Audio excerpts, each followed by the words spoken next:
पूजा आलोक जी। राधे राधे। राधे राधे महाराज जी। महाराज जी, मैं ये जानना चाहती हूँ कि गुरु और शिष्य के बीच का नाता कैसा होना चाहिए। शिष्य ऐसी कौन सी बातें हैं जिससे गुरुदेव प्रसन्न होते हैं शिष्य की। नाता सेवक स्वामी का प्रधान होता है, गुरु स्वामी होता है और शिष्य सेवक होता है।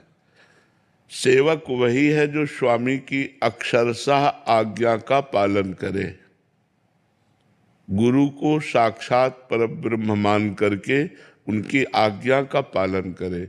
उनकी आज्ञा जो हुई है वो हमारे लिए परम कल्याण के लिए है, ऐसी भावना करके प्रत्येक छोटी से छोटी भी आज्ञा का पालन करे। और गुरु की आज्ञा के अनुसार जब हम जीवन चलाते हैं और जब हम ऊंचाई पर पहुंचते हैं तो हम गुरु स्वरूप ही हो जाते हैं।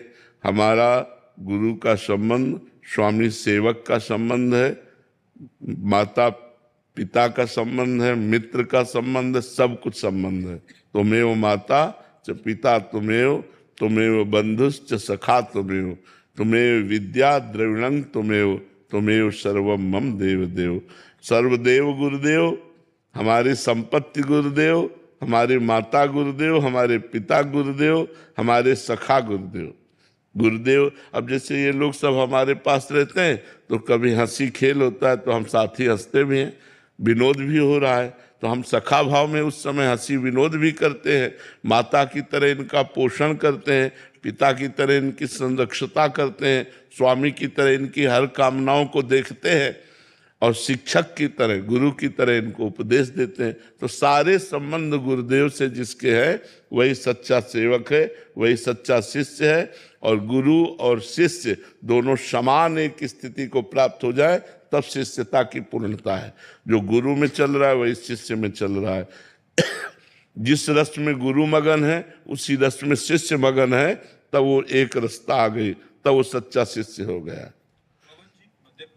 अब जैसे अपने गुरुदेव की नाभाजी सेवा करते थे, हर समय गुरुदेव की सेवा में ही रहते थे, तो गुरुदेव ध्यानस्थ थे, नाभाजी पंखा कर रहे थे, तो पूज्य उनके गुरुदेव श्री अग्रदेवाचार्य जी थे। तो अग्रदेवाचार्य जी के किसी शिष्य का जहाज जो है वो भंवर में फंस गया समुद्र में। अब ये हुआ कि तो डूब जाएगा, तो उन्होंने पुकारा, गुरुदेव गुरुदेव गुरुदेव रक्षा करो। तो अग्रदेवाचार्य जी सिया राम जी को माला पहनाने जा रहे थे, बस अचानक एकदम वो पुकार